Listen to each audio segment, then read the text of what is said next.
عوام میں مشہور ہے کہ شب برات سے ایک دن پہلے عرفہ کا دن ہوتا، اس دن اللہ تعالیٰ تمام روحوں کو آزاد کر دیتا ہے اور ان کو اجازت دیتا ہے کہ جہاں بھی ان کو جانا ہو وہ جا سکتے ہیں۔ کیا یہ بات درست ہے؟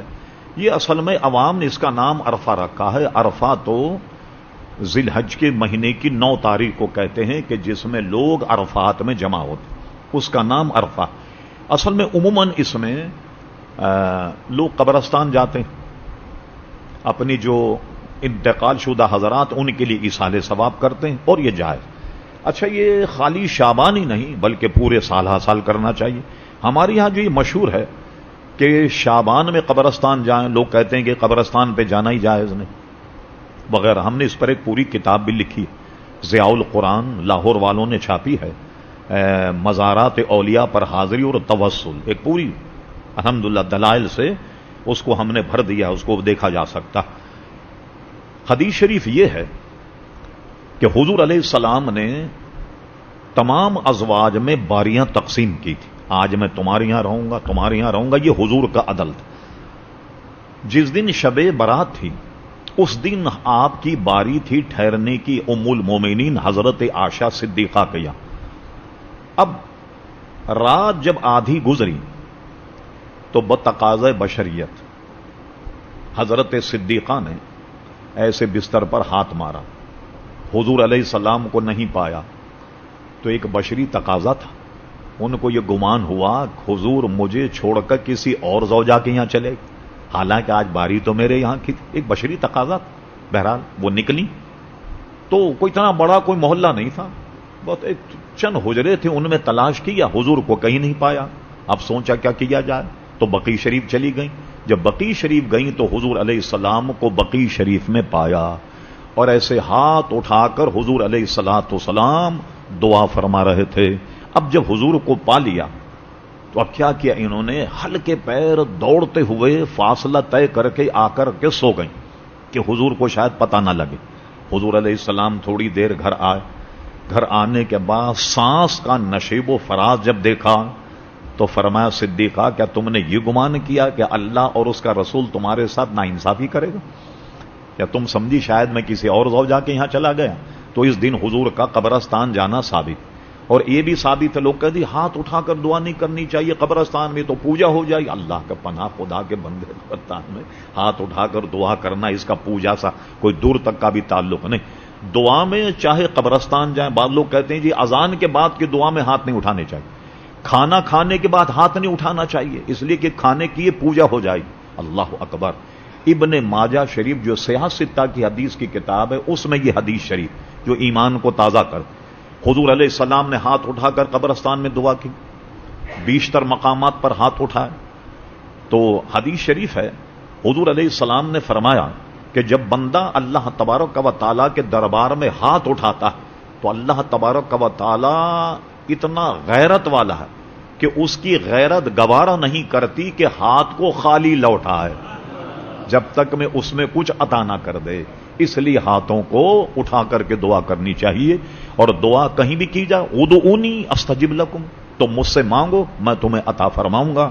تو صرف اسی دن نہیں بلکہ اور دنوں میں بھی قبرستان جایا جائے، یہ موت کو یاد دلاتا ہے کہ بڑے بڑے لوگ کر و فر والے جن کے ڈنگوں زمین آسمان گونج جات کہاں پڑے ہوئے، اس سے موت یاد آتی، آخرت کی آدمی کو فکر ہوتی، اس لیے گاہے گاہے قبرستان جایا جائے، خصوصاً اپنے والدین کے قبر پر، ان کے قبر پر جانا بے حد ضروری ہے، اور یہ باعث سے برکت۔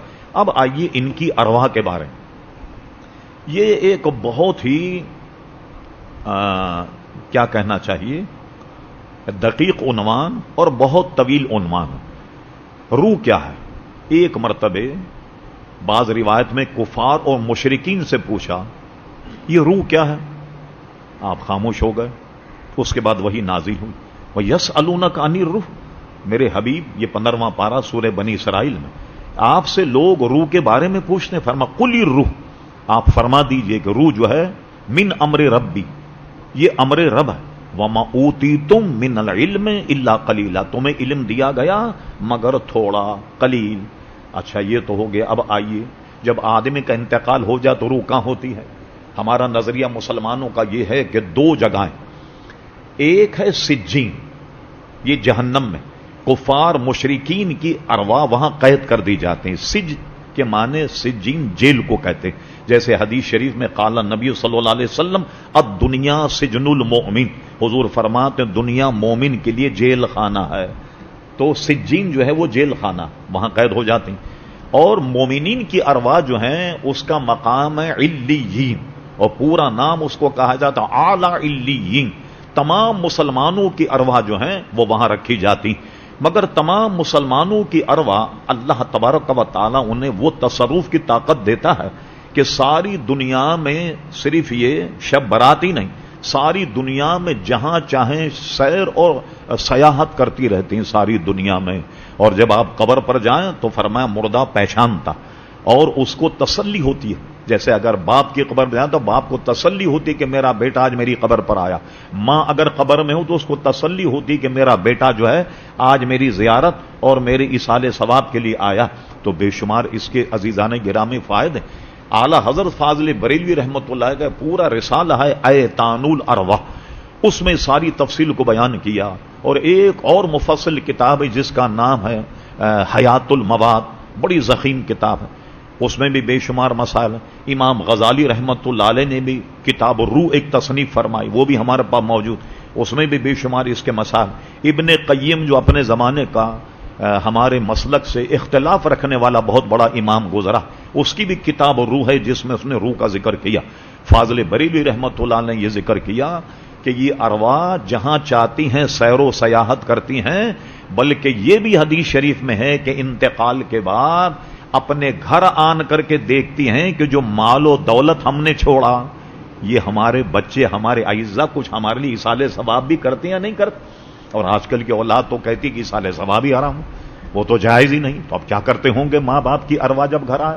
تو وہ بالکل سیر و سیاحت کرتی ہے کہ جس کا ہم تصور نہیں کر سکتے۔ علامہ عبد الوہاب شعرانی تصوف کے بہت بڑے امام، وہ فرماتے ہیں کہ جب آدمی پر موت آئے، روح جب اس کے بدن سے نکلتی ہے، اس کی مثال ایسی جیسے کہ آسمان پر پرواز کرنے والا پرندہ ایک پنجرے میں بند ہو، اب وہ کہاں تک اس کی دوڑ ہوگی؟ پنجرے تک، مگر جب پنجرے سے اس کو نکال دیا جائے تو اس کی دوڑ کہاں تک ہوتی؟ پھر تو وہ بادلوں پہ پرواز کرتا۔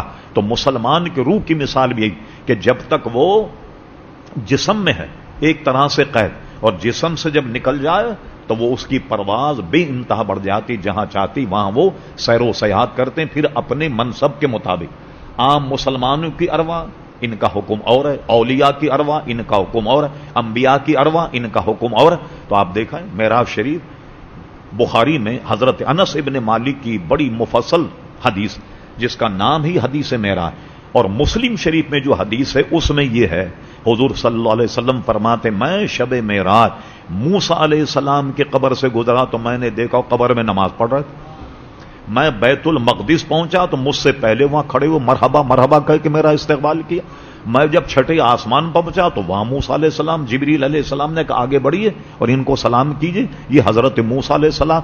تو بزرگوں کا تصرف جو ہے ان کی شان کے مطابق۔ پھر ایک بہت بڑے مفسر گزرے ہیں علامہ ثناء اللہ پانی پتی رحمت اللہ تعالی، وہ فرماتے ہیں بزرگان دین کی ارواح ہونا، اجساد ہونا، اجساد ہونا، ارواح ہونا۔ بزرگان دین کے جسم جو ہیں وہ کبھی روح کا کام کرتے ہیں، اور ان کی روح جو ہے وہ کبھی جسم کا کام کرتی ہوتی روح ہے، مگر ہمیں ایسے پتا چلتا ہے کہ بالکل سراپا وہ بزرگ ہمارے سامنے کھڑے ہوئے ہیں، اور اس کی بے شمار مثالیں ہیں، اور اس پر ہم نے اپنی کتاب توسل میں ذکر کیا ہے، تفصیل وہاں پڑھ لی جائے۔ چلیے یہ ہو گئی صاحب